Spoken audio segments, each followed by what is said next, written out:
Hello everyone, welcome to my channel. আজ হচ্ছে আমার প্রেগনেন্সি 9 মান্থ 2 ডেজ। তো আজকে সকালবেলা ঘুম থেকে উঠে ফ্রেশ ট্রেশ হয়ে নিয়েছিলাম, সমস্ত খাওয়া দাওয়া হয়ে গেছে। তারপর আজকে আমার যাওয়া ছিল সেন্টারে, আমারই চেক আপের কথা ছিল।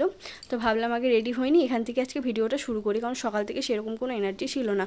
আসলে কাল আমার সারা রাত ঘুম হয়নি, কেন জানি না, খিদের জন্য নাকি। আসলে বললাম কালকে শরীরটা খারাপ ছিল, সেরকম রাত্রেবেলা কিছু খেতেও পারিনি, এবার সারা রাত সেজন্য হয়তো খিদের জন্য ঘুম আসেনি। তাই সকাল থেকে একদমই শরীরটা ভালো দিচ্ছিল না, তাই কোনো ভিডিও শ্যুট করা হয়নি।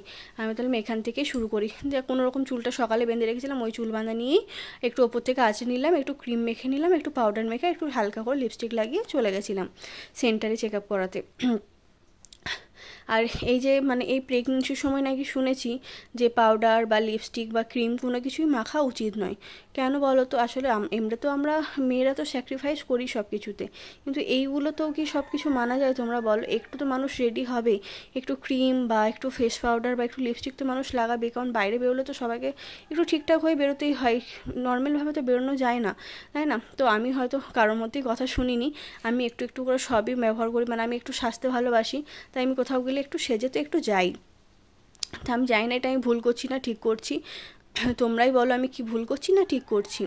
তারপর সমস্ত কিছু গুছিয়ে নিয়েছিলাম ব্যাগের মধ্যে, সেন্টারের বইটা, হসপিটালের বইটা, জলের বোতল, ওষুধ, একটা বিস্কুট যদি খিদে পেয়ে যায় কোনো রকম, কারণ সেন্টারে গেলে অনেকটা দেরি হয়।